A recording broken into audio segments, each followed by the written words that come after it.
नोएडा के सेक्टर 99 में एक गांव है नौरंगाबाद।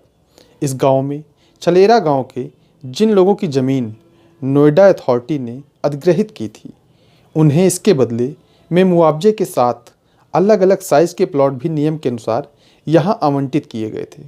चूँकि अभी इस इलाके में ज़्यादा आबादी और विकास नहीं हुआ है, इसलिए जिन लोगों को यहाँ प्लॉट मिले थे, उनमें से कुछ ने अपने प्लॉट की घेराबंदी करके उसमें 1 या 2 कमरे बनाकर उन्हें मजदूर लोगों को किराए पर दे दिया।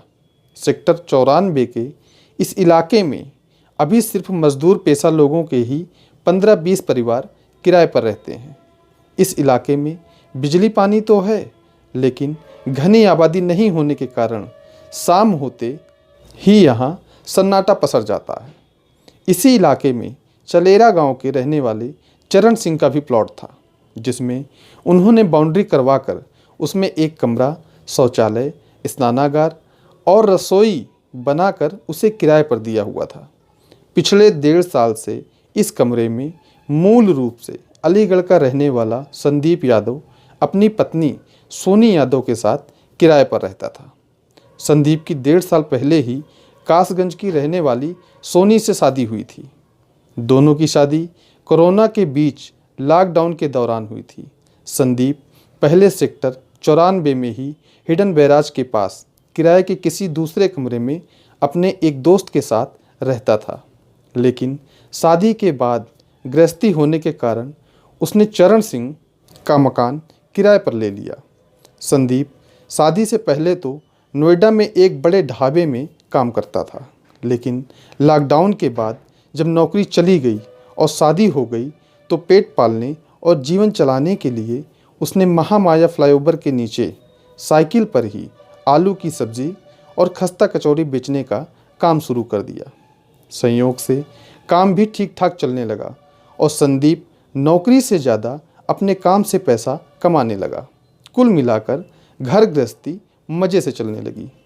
अपने घर पर ही पत्नी सोनी की मदद से वह सुबह के वक्त खस्ता कचौरी और सब्जी खुद तैयार करता और फिर साइकिल पर रखकर उसे बेचने के लिए हर सुबह 10 से 11 बजे तक महामाया फ्लाईओवर के नीचे पहुंच जाता और शाम को 5 बजे तक अपना माल बेचकर वापस घर लौट जाता था।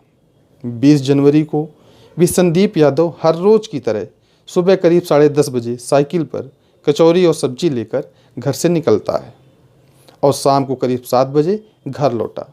घर के बाहर साइकिल खड़ी करने के बाद हमेशा की तरह संदीप ने सोनी को बाहर से ही दरवाज़ा खोलने के लिए आवाज़ लगाई, लेकिन काफ़ी देर तक जब दरवाज़ा नहीं खुला तो उसने दरवाजे को धकेलते हुए थोड़ा कड़ी आवाज़ में कहा, क्या बात है महारानी, बहरी हो गई है या कान में तेल डाल लिया है? कमरे में घना अंधकार और सन्नाटा फैला हुआ था। अन्य दिनों की अपेक्षा संदीप को इस दिन पत्नी सोनी का यह व्यवहार कुछ अजीब लग रहा था। संदीप ने अनुमान से दरवाजे के पास लगे बिजली के बोर्ड को टटोलकर कमरे की लाइट जला दी। कमरे में रोशनी होते ही संदीप फर्श पर सोनी की खून से लथपथ लाश पड़ी दिखी। लाश देखते ही संदीप के गले से चीख निकल गई। सिर को पकड़कर संदीप गला फाड़ कर रोने लगा। कॉलोनी के मकान में एक दूसरे से काफ़ी दूर बने थे, लेकिन शाम के सन्नाटे में संदीप के रोने और चीखने की आवाज़ें इतनी तेज़ थीं कि चंद समय में ही वहाँ कॉलोनी में रहने वाले कई मजदूर परिवार एकत्र हो गए। वैसे भी उस समय ज़्यादातर लोग अपने काम से घर लौटते हैं। सभी ने संदीप को अपनी पत्नी की लाश के पास फूट फूट कर रोते देखा। कॉलोनी के एकत्रित हुए मजदूरों में से ही किसी ने तब तक निकट की ओखला पुलिस चौकी के इंचार्ज राजेंद्र सिंह को जाकर इस हादसे की सूचना दी, तो वह तत्काल ही अपने पुलिसकर्मियों को लेकर घटनास्थल पर पहुंच गए। कॉलोनी के लोगों ने संदीप की पत्नी सोनी की हत्या के बारे में जो खबर दी थी वह एकदम सही थी, लिहाजा घटनास्थल का मुआयना कर राजेंद्र सिंह ने सेक्टर 126 थाने के प्रभारी भरत कुमार राठी को हत्या की इस वारदात से अवगत करा दिया। थाना प्रभारी राठी भी हेड कांस्टेबल मोनू, जयपाल सिंह और कांस्टेबल अमित कुमार के साथ जब तक घटनास्थल पर पहुंचे तब तक वायरलेस पर जानकारी पाकर नोएडा जोन 1 की एसीपी अंकिता शर्मा और एडिशनल डीसीपी रणविजय सिंह भी मौके पर पहुंचे तो लाश घर में पड़ी मिली। संदीप यादव ने पूछताछ में पता चला कि घर में लूटपाट जैसी कोई वारदात नहीं हुई थी, जिसका मतलब साफ था कि किसी ने सोनी यादव की हत्या की नीयत से ही इस वारदात को अंजाम दिया था। थाना प्रभारी राठी ने जब गहराई से लाश का निरीक्षण किया तो देखा कि कातिल ने बेदर्दी के साथ किसी चीज़ से सोनी के चेहरे पर वार किया था, जिसके कारण नाक पर काफ़ी गहरा जख्म था और वहां से बहने वाला खून जमकर काला पड़ चुका था कि सोनी का शायद कातिल के साथ काफ़ी संघर्ष हुआ होगा, क्योंकि उसके बदन के कपड़े काफ़ी अस्त व्यस्त हो चुके थे। ब्लाउज के आगे का हिस्सा पूरी तरह फटा हुआ था और शरीर पर पहनी हुई साड़ी भी घुटनों से ऊपर तक खिसकी हुई थी, जिससे लग रहा था कि उसके साथ कातिल ने या तो शारीरिक संबंध बनाए होंगे या फिर इसका प्रयास किया होगा। उच्च अधिकारियों के निर्देश पर जांच की सभी औपचारिकताएं पूरी करके थाना प्रभारी राठी ने सोनी यादव के शव को पोस्टमार्टम के लिए जिला अस्पताल भिजवा दिया। एडिशनल डीसीपी रणविजय सिंह के आदेश पर थाना प्रभारी राठी ने दफ़ा 302 आईपीसी यानी हत्या का मुकदमा पंजीकृत करके जांच पड़ताल करने का काम खुद अपने हाथों में ले लिया। एक बात थी जो पुलिस की समझ से परे थी कि वह यह कि संदीप यादव ने बताया था कि उसकी ना तो किसी से दुश्मनी है, न ही घर में लूटपाट हुई है। वैसे भी संदीप के घर में लूटपाट के लिए कोई ऐसी कीमती चीज़ भी नहीं थी कि उसके लिए बदमाश किसी की जान ले ले। हाँ, जिस संदिग्ध हाल में सोनी यादव का शव मिला था, उससे यह जरूर लग रहा था कि कोई ऐसा जरूर है जिसकी सोनी के ऊपर नीयत खराब थी। थाना प्रभारी राठी को एक बार संदीप यादव से कुछ खास बिंदु को लेकर पूछताछ करनी जरूरी लगी। लिहाजा उन्होंने अगली सुबह पोस्टमार्टम के बाद जब सोनी यादव के शव का अंतिम संस्कार हो गया तो संदीप यादव को पूछताछ के लिए थाने बुलाया। इस दौरान सोनी के घरवाले भी अगली सुबह तक उसकी हत्या की सूचना पाकर उसके घर पहुंच गए थे। सोनी मूल रूप से उत्तर प्रदेश के कासगंज कस्बे की रहने वाली थी। उसके परिवार में माता पिता के अलावा 2 भाई और 4 बहनें थीं।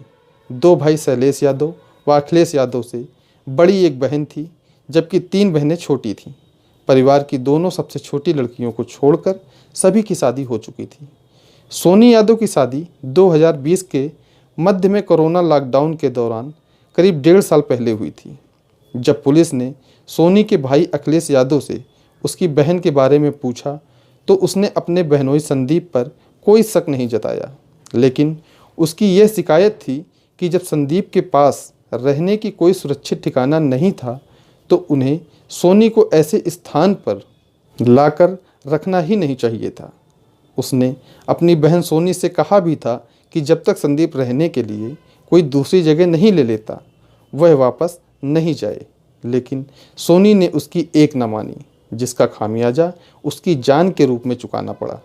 सोनी यादव के घर वालों से कत्ल और कातिल का कोई सुराग नहीं मिला था, इसलिए सेक्टर 126 थाने की पुलिस ने आस पड़ोस के लोगों से भी पूछताछ की ताकि पता चल सके कि सोनी का चाल चलन कैसा था और संदीप की गैर मौजूदगी में किसी ने उसके घर में की कुछ अहम मुद्दों पर पूछताछ करने की।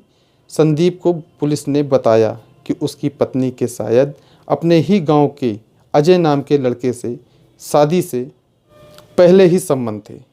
संदीप ने आशंका जताई हो सकता है कि उसने ही सोनी को मार दिया हो। यह जानकारी बेहद महत्वपूर्ण थी, इसलिए पुलिस की एक टीम उसी दिन कासगंज रवाना हो गई और अजय को हिरासत में लेकर नोएडा ले आई। दरअसल अजय को पूछताछ के लिए लाने का आधार यह था कि पुलिस ने संदीप से मिली जानकारी के आधार पर सोनी के मोबाइल फ़ोन की कॉल डिटेल निकलवाई और जब उसे खंगाला गया तो पता चला कि सोनी और अजय के बीच हर दिन कई बार फ़ोन पर लंबी लंबी बातें होती थीं और व्हाट्सएप पर मैसेज का आदान प्रदान भी होता था। मोबाइल कॉल डिटेल की रिपोर्ट साफ बता रही थी कि दोनों के बीच साधारण संबंध नहीं थे। अजय से जब पूछताछ हुई तो पहले उसने पुलिस को बरगलाने का प्रयास किया, लेकिन जब उसके साथ सख्ती की गई तो वह टूट गया और कबूल कर लिया कि सोनी के साथ उसके पिछले कई सालों से संबंध थे।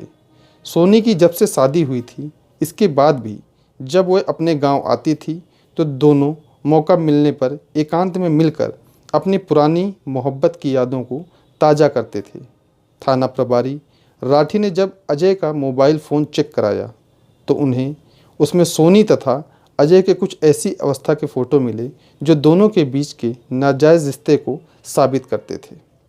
लेकिन अजय के फ़ोन की कॉल डिटेल्स, रिपोर्ट्स और उसकी लोकेशन से कहीं भी यह साबित नहीं हो रहा था कि वह सोनी की हत्या वाले दिन या उससे पहले नोएडा आया था या फिर उससे किसी संदिग्ध नंबर पर बात की थी।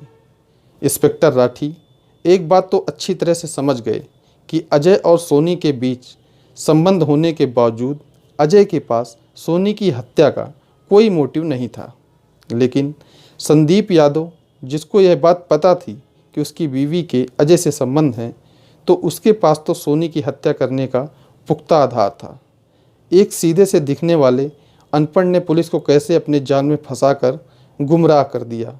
बड़बड़ाते हुए राठी ने मुक्का मेज पर मारते हुए उसी समय एसआई राजेंद्र सिंह को तत्काल सोनी के पति संदीप यादव की कॉल डिटेल निकलवाने का आदेश दिया। थाना प्रभारी राठी को न जाने क्यों यकीन होने लगा था कि सोनी की हत्या के पीछे कहीं न कहीं संदीप का हाथ हो सकता है। इसलिए उन्होंने उसकी कॉल डिटेल्स निकलवाई थी, लेकिन उसमें कोई ऐसी जानकारी, संदिग्ध नंबर या लोकेशन नहीं मिली जिससे इस मामले में अजय की भूमिका को साबित किया जा सके। 1 सप्ताह बीत चुका था। पुलिस को सोनी की पोस्टमार्टम रिपोर्ट मिल गई थी।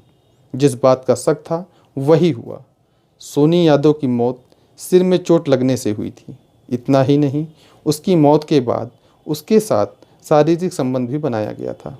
बस यही वो कारण था जिसकी वजह से पुलिस को संदीप यादव पर किए गए शक से अपना ध्यान हटाना पड़ा, क्योंकि कोई भी पति किसी दूसरे आदमी को अपनी पत्नी की हत्या के बाद उसके शव के साथ ऐसा घिनौना काम नहीं करना तो खुद करेगा, न किसी दूसरे को करने देगा।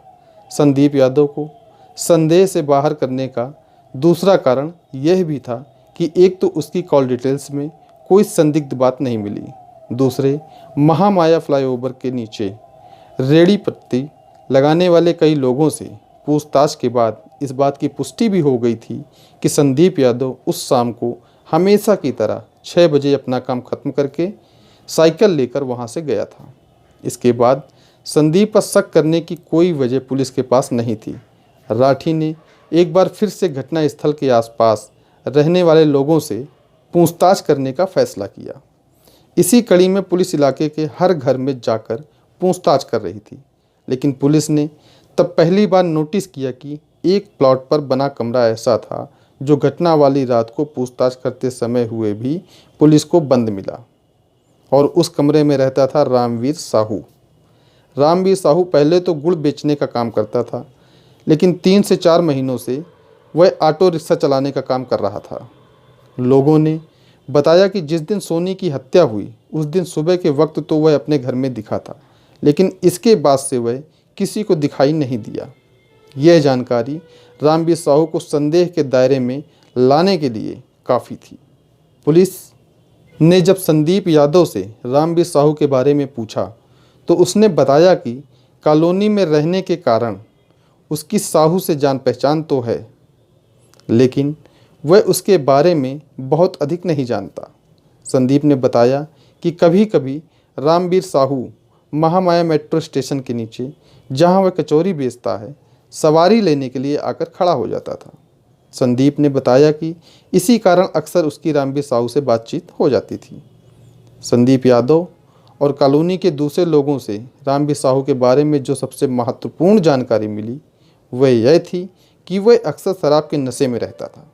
शराब तो ज़्यादातर मजदूर लोग ही पीते हैं, लेकिन रामवीर साहू एक तरह से शराब का लती था। दिन हो या रात वह अक्सर शराब के नशे में दिख जाता था। रामवीर साहू के बारे में कुछ और जानकारी एकत्र की गई तो पता चला कि वह अविवाहित था और इस इलाके में आने से पहले अपनी बहन के पास चलेरा गांव में रहता था। रामवीर साहू थाना प्रभारी राठी के रडार पर आ चुका था। उन्होंने साहू की बहन का पता हासिल कर लिया और चलेरा में जाकर उसकी बहन से उसके बारे में पूछा तो उसने बताया कि 20 जनवरी 2022 की रात को वह उसके पास आया था, लेकिन उसने बहुत शराब पी कर अपने घर में आने की बात पर खरी खोटी सुनाई तो वह दोपहर को वहां से गांव जाने की बात कहकर चला गया। रामवीर साहू के बारे में जैसे जैसे जानकारियां मिल रही थीं, उसके खिलाफ शक का दायरा बढ़ता जा रहा था। सोनी यादव हत्याकांड की जांच में अब तक हुई प्रगति के बारे में जब एडीसीपी रणविजय सिंह को रामवीर साहू के बारे में तमाम जानकारियां मिलीं तो उन्होंने थाना प्रभारी राठी को उसके मोबाइल की कॉल डिटेल्स निकलवाने के लिए कहा। राठी ने कॉल डिटेल्स निकलवाकर उसको फ़ोन को ट्रेसिंग पर भी लगवा दिया। एसआई राजेंद्र सिंह के नेतृत्व में पुलिस की एक टीम लगातार रामवीर साहू के पीछे लगी थी। पुलिस टीम बुलंदशहर में उसके गांव छतारी पहुंची तो पता चला कि रामवीर साहू 21 जनवरी को अपने गांव आया तो था, लेकिन गांव में कोई नहीं था क्योंकि उसका एक भाई दिल्ली में शाहदरा इलाके में रहता है। उसकी बेटी की 10 फरवरी को शादी थी। उसी में शरीक होने के लिए माता पिता और परिवार के दूसरे लोग गए हुए थे। पुलिस की एक टीम रामवीर साहू के भाई अजय वीर के घर का पता लेकर वहां पहुंची तो पता चला कि 23 जनवरी को रामवीर वहां आया जरूर था, लेकिन परिवार को उसका शराब पीना पसंद नहीं था और उसने खूब शराब पी हुई थी, इसलिए शायद वो मौसी के यहाँ चला गया होगा। मौसी का पता लेकर जब पुलिस टीम घड़ौली में उसकी मौसी इंद्रवती के घर पहुंची तो पता चला कि 25 जनवरी को रामवीर उनके यहाँ आया था, लेकिन वह काफ़ी शराब पिए हुए था और काफ़ी डरा सहमा हुआ था। मौसी ने पूछा तो उसने शराब के नशे में बताया कि उससे एक बड़ा गुनाह हो गया है, उसने किसी औरत को मार दिया है। मौसी ने पुलिस को बताया कि यह सुनकर वह बहुत डर गई थी, इसलिए उसने रामवीर से कह दिया कि तुम तुरंत यहाँ से चले जाओ, क्योंकि वह किसी पचड़े में नहीं पड़ना चाहती थी। रामवीर साहू तक पहुँचने के लिए उसकी मौसी अंतिम सिरा थी, जहाँ से उसके मिलने की उम्मीद थी, लेकिन इसके बाद पुलिस को उसकी कोई खबर नहीं मिली। रामवीर तक पहुँचने का कोई रास्ता नहीं बचा था, लिहाजा एसीपी अंकिता शर्मा ने क्राइम ब्रांच की साइबर टीम को जांच के काम में साथ जोड़कर रामवीर साहू के मोबाइल को ट्रैक करने के काम पर लगा दिया। रामवीर के मोबाइल की ट्रैकिंग के दौरान पुलिस को पता चला कि रामवीर लगातार सोनी के पति संदीप के साथ बातचीत कर उसके साथ संपर्क में बना हुआ था। पुलिस ने जब संदीप यादव से पूछा कि क्या रामवीर साहू ने उसके साथ संपर्क किया है तो वह साफ मुकर गया कि रामवीर ने उसके साथ कोई संपर्क नहीं किया है। पुलिस टीम समझ गई कि दाल में कुछ काला है, जिस कारण संदीप सफ़ेद झूठ बोल रहा है। पुलिस ने संदीप यादव को बिना कुछ बताए उसके और रामवीर साहू के मोबाइल की मॉनिटरिंग और उस पर नज़र रखनी शुरू कर दी। 7 फरवरी 2022 को दोपहर में मोबाइल ट्रैकिंग से पता चला कि वे दोनों महामाया फ्लाईओवर के नीचे आपस में मिलने वाले हैं। इस सूचना के बाद थाना प्रभारी बीएस राठी ने अपनी टीम के साथ सादे कपड़े के आसपास छिपकर निगरानी शुरू कर दी। दोपहर करीब 3 बजे रामवीर साहू पहचान छिपाने के लिए सिर पर कपड़े का साफा बांधकर संदीप से मिलने पहुंचा तो पुलिस ने उन दोनों को हिरासत में ले लिया।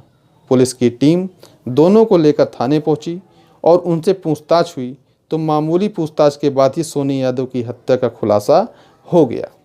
दरअसल संदीप ने बताया कि उसी ने अपनी पत्नी सोनी की हत्या रामवीर साहू के द्वारा पैसा देकर करवाई थी। संदीप यादव की जब सोनी यादव से शादी हुई तब दोनों की ज़िंदगी बेहद खुशहाल थी और संदीप सोनी को प्यार भी बहुत करता था। संदीप ने सोनी की सच्चाई उस पर उजागर नहीं होने दी, लेकिन कुछ दिन के बाद से वह सोनी से छुटकारा पाने की तरकीब सोचने लगा। सोनी से छुटकारा पाने की सोच के पीछे एक दूसरी वजह यह भी थी कि वह ससुराल कासगंज में आते जाते संदीप अपनी छोटी साली रानी जो सभी बहनों में सबसे ज़्यादा सुंदर थी, उसको पसंद करने लगा। सोनी से छुटकारा पाने का एक वजह यह भी थी कि 1.5 साल होने को आया, लेकिन अभी तक सोनी के माँ बनने की कोई गुंजाइश नहीं बनी। तो संदीप ने डॉक्टरों को दिखाया तो उन्होंने बताया कि सोनी के माँ बनने की संभावना बहुत कम है। संदीप यादव के पास सोनी यादव से छुटकारा पाने की 3 वजह हो गई थी। अब वह किसी भी हालत में सोनी से छुटकारा पाकर अपनी साली से शादी करने का फैसला कर चुका था। संदीप ने फैसला किया कि अगर सही योजना बनाकर सोनी की हत्या करवा दी जाए तो रानी से शादी करने का रास्ता साफ हो जाता है।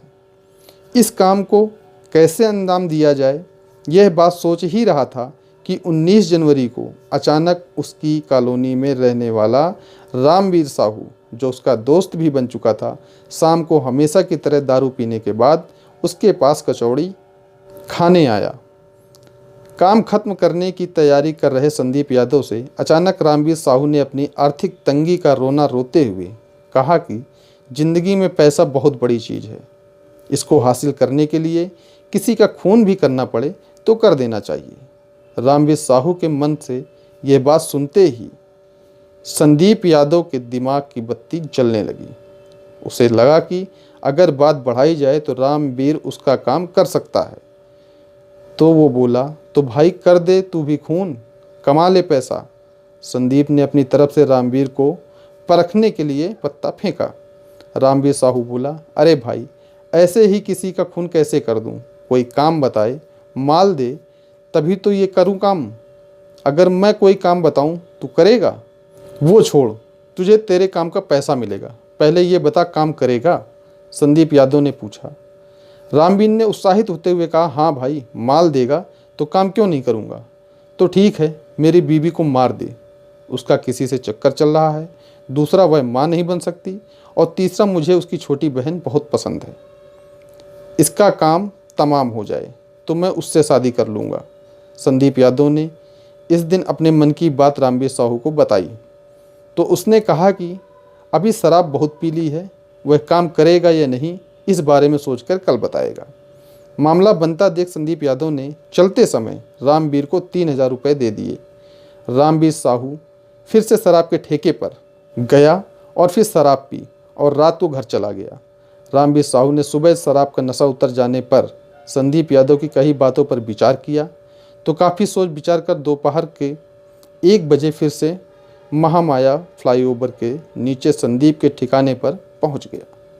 संदीप यादव ने उससे पूछा, यार तेरी परेशानी भी जायज़ है, लेकिन अगर कम से कम 1.5 लाख खर्च करे तो काम किया जा सकता है। थोड़ी देर तक संदीप यादव और रामवीर के बीच कत्ल करने के लिए दी जाने वाली रकम को लेकर सौदेबाजी होती रही। जब संदीप ने देखा कि रामवीर इससे कम पैसे लेने के लिए टस से मस नहीं हो रहा तो उसने कहा, ठीक है भाई, तुझे इतने ही पैसे मिलेंगे, लेकिन काम बड़ी सफाई से होना चाहिए। काम होते ही सुबह पैसे दे दूंगा। कहते हुए संदीप यादव ने जेब से 2,000 रुपये और निकाले और रामवीर साहू की तरफ बढ़ाते हुए कहा, हो सके तो आज ही काम कर दे, शाम तक कॉलोनी में वैसे भी सन्नाटा रहेगा, मैं यहाँ हूँ और सोनी घर में अकेली है, बस जाकर ठिकाने लगा दे। सारी बात तय हो गई। तो 1.5 लाख में सोनी को मारने की बात कहकर रामवीर वहाँ से निकल गया। उसने उसी समय अपना मोबाइल भी बंद कर लिया, क्योंकि उसने टीवी सीरियलों में देखा था कि मोबाइल की लोकेशन से पुलिस कातिल का खोज लेती है। सबसे पहले वह निकट के शराब ठेके पर पहुंचा, जमकर शराब पी। उसके बाद करीब 4 बजे संदीप यादव के घर पहुंचकर दरवाज़ा खटखटाया। उस वक्त पूरी कॉलोनी में सन्नाटा पसरा हुआ था। सोनी के अंदर से ही पूछा, कौन है? तो उसने बता दिया, भाभी जी मैं हूँ रामवीर साहू, संदीप ने आपको देने के लिए पैसे भेजे हैं। रामवीर ने बात ही ऐसी की थी कि सोनी ने दरवाज़ा खोल दिया। वैसे भी वह रामवीर साहू को जानती थी, लेकिन जैसे ही सोनी ने दरवाज़ा खोला, रामवीर साहू ने उसके चेहरे पर एक जोरदार घूंसा मारा। सोनी की नाक पर घूंसा लगते ही उसकी आंखों के सामने अंधेरा छा गया। वह चीखते हुए कमरे के बीचों बीच फर्श पर गिर पड़ी। इतना मौका काफ़ी था रामवीर के लिए। वह झट से कमरे में घुसा और दरवाज़ा भीतर से बंद कर ज़मीन पर पड़ी सोनी की तरफ पलटा। लेकिन कुछ पलों के लिए अचेत हुई सोनी पर निगाह पड़ते ही शराब के नशे में धुत रामवीर साहू की आंखों में वासना के डोरे तैरने लगे। दरअसल चेहरे पर वार होने से संतुलन खोकर गिरने वाली सोनी के कपड़े इस कदर अस्त व्यस्त हो गए कि जांघों तक दिख रही सोनी की अर्धनग्न गोरी देह को देखकर रामवीर साहू के शरीर के रोंगटे खड़े हो गए और वह शोर मचाने की कोशिश करते हुए विरोध करने लगी। एक तो शराब का नशा, ऊपर से वासना का जुनून। सोनी रामवीर के लंबे चौड़े शरीर के नीचे दबी पड़ी थी। उसको शांत करने के लिए रामवीर ने सोनी के सिर को दोनों कनपटी से पकड़कर 3 से 4 बार फंस पर पटक दिया। सोनी कुछ पल छटपटाई, फिर उसका शरीर शांत हो गया। लेकिन सोनी के शांत होते ही रामवीर साहू के भीतर वासना का उफान आ गया। इसके बाद से अनजान की सोनी की मौत हो चुकी है। रामवीर उसके जिस्म से खेलते हुए अपनी काम वासना शांत करता रहा। जब वासना का भूत उतरा तो देखा कि अचेत पड़ी सोनी के सिर से काफ़ी खून बह चुका था और वह मर चुकी थी। उसने सोनी की सारी को घुटनों से नीचे कर दिया। कई बार उसके शव को हिलाकर देखा कि उसमें जान तो नहीं बाकी है। करीब 5 बजे रामवीर साहू ने घर का दरवाज़ा खोलकर देखा कि बाहर कोई है तो नहीं, और उसके बाद रास्ता साफ देखकर वह कमरे का दरवाज़ा बंद करके वहां से फरार हो गया। वारदात को अंजाम देने के बाद वह इतना सहम गया कि संदीप यादव से भी संपर्क नहीं किया। रामवीर साहू ने 2 दिन तक अपना मोबाइल फ़ोन भी ऑन नहीं किया। जब संदीप यादव को बाद में पुलिस ने यह बात बताई कि उसके कातिल ने मौत के बाद उसके साथ संबंध बनाए थे, तो उसको रामवीर पर गुस्सा आया। कुछ दिन बाद गिरफ्तारी के डर से इधर उधर भागते रहे। फिर रामवीर ने जब पैसे मांगने के लिए संदीप को फ़ोन पर बात करते हुए संपर्क करना शुरू किया, तभी पुलिस की मोबाइल सर्विलांस के जरिए संदीप यादव पर भी शक होना शुरू हो गया। इस मामले में ना तो मोबाइल फ़ोन की कॉल डिटेल से कोई मदद मिली, क्योंकि कातिल और साजिश रचने वाले के बीच कोई फ़ोन संपर्क रिकॉर्ड ही नहीं था। न ही रामवीर अपने फ़ोन को ऑन करके घटना स्थल पर गया था, ना ही घटना का कोई चश्मदीद था, और न ही राम को घटना का स्थल पर जाते किसी सीसीटीवी ने कैद किया था। इसलिए पुलिस अंधेरे में हाथ पांव मार रही थी। लेकिन अपने डर के कारण अगर रामवीर साहू अपना घर छोड़कर गायब नहीं होता और बाद में वह फ़ोन पर संदीप यादव से संपर्क नहीं करता, तो शायद पुलिस कभी सोनी यादव के हत्यारों तक पहुंच ही नहीं पाती। अपनी साली को पाने की चाहत में संदीप यादव ने अपनी बेवफा बीवी को मरवाने की साजिश रचकर जो घिनौना अपराध किया है वो तो गलत था ही, लेकिन रामवीर साहू ने सोनी की हत्या कर उसके मृत शरीर से वासना की जो भूख शांत की, वह हैवानियत की सभी सीमाओं से परे थी। संदीप यादव और रामवीर साहू से पूछताछ के बाद पुलिस ने हत्या के इस मामले में साजिश की धारा 120 भी जोड़कर दोनों आरोपियों को अदालत में पेश कर दिया, जहां से उन्हें न्यायिक हिरासत में भेज दिया गया। दोस्तों, इस कहानी को सुनाने का हमारा उद्देश्य किसी की भावनाओं को आहत करना, किसी को ठेस पहुंचाना या परेशान करना बिल्कुल नहीं था। हमारा उद्देश्य केवल आपको जागरूक करना है, सचेत करना है और सतर्क रहने के लिए प्रेरित करना है।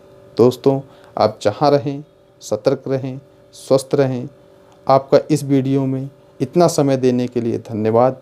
मिलते हैं फिर किसी नई वीडियो में नई कहानी के साथ। जय हिंद, जय भारत।